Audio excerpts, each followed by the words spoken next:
huyu mama mwaka 2010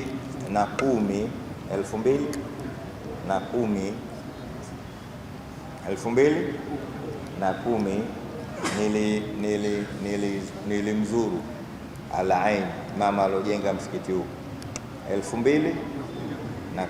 Sasa hivi miaka mingapi? Karibu miaka 15. Alikuwa anakwenda mwaka ule nilimzuru, akaambiwa huyu ndo imamu wetu wa ule msikiti wa Ichangani. Akasema Ichangani Tanzania Chadi, hajui mama alijenga, hajui.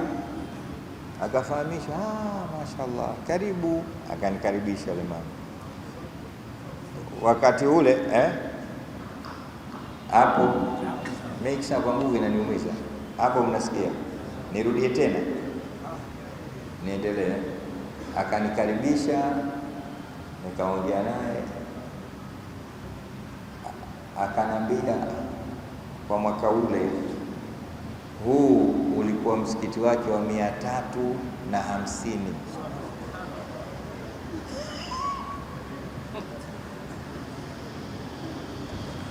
Wangapi? Msikiti wa 350. Ambia ule wa Magomeni, basi mimi wa 350, yani kajenga duniani kipindi kile, sijui mpaka amekufa kajenga misikiti mingapi.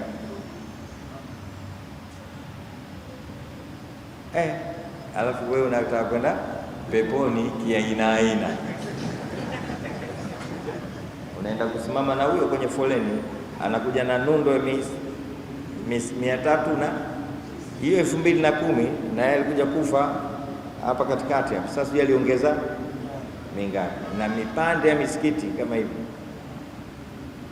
Mwaka jana nimekwenda Saudia, nimeonyeshwa misikiti mitatu kajenga ndani ya Saudia, ndani ya Maka, mipande ya misikiti mitamu. Yani ukiingia mle ndani utaki kuswali, unakuwa mshamba tu, angalia hivi mshamba.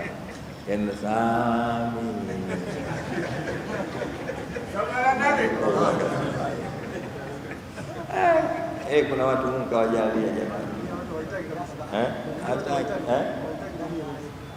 Dhahaba ahlul duthur bil ujur yusalluna kama nusalli wa yasumuna kama nusalli, lakini wao wayatasaddaquna bifuduli. Mwenyezi Mungu na sisi atujalie tuweke japo tofali moja. Ndio mashindano. 2010 ana misikiti 350, kishafikisha 350 majumba ya Mungu aliyojenga katika dunia yake. Huyu ana thawabu ngapi? Hizi za Kichangani peke yake zinamtosha. Huu msikiti sasa una karibu miaka 20 na kitu, sawa? Kwa sababu tumeufungua msikiti mwaka 96 ndio tumeanza kuswali huko ndani. Tangu 96 mpaka leo miaka mingapi? 29. Hebu thawabu ngapi kaokota huko? Thawabu ngapi? Weka tu, utaki kuswali, utaki kufanyaje? Yaani kwa Mungu anakuambia ningoje na nisumbua. Kuna watu hapa wana malipo yao. Mungu anakuambia ningoje kwanza. Kuna watu wana malipo yao. Si hata benki na kwa hivyo wewe umekwenda na 10,000 yako, kuna mtu kaenda na maboksi, unaambiwa tusubiri. Jamani, tuna kazi, tusubiri. Wewe unaenda na vikoba.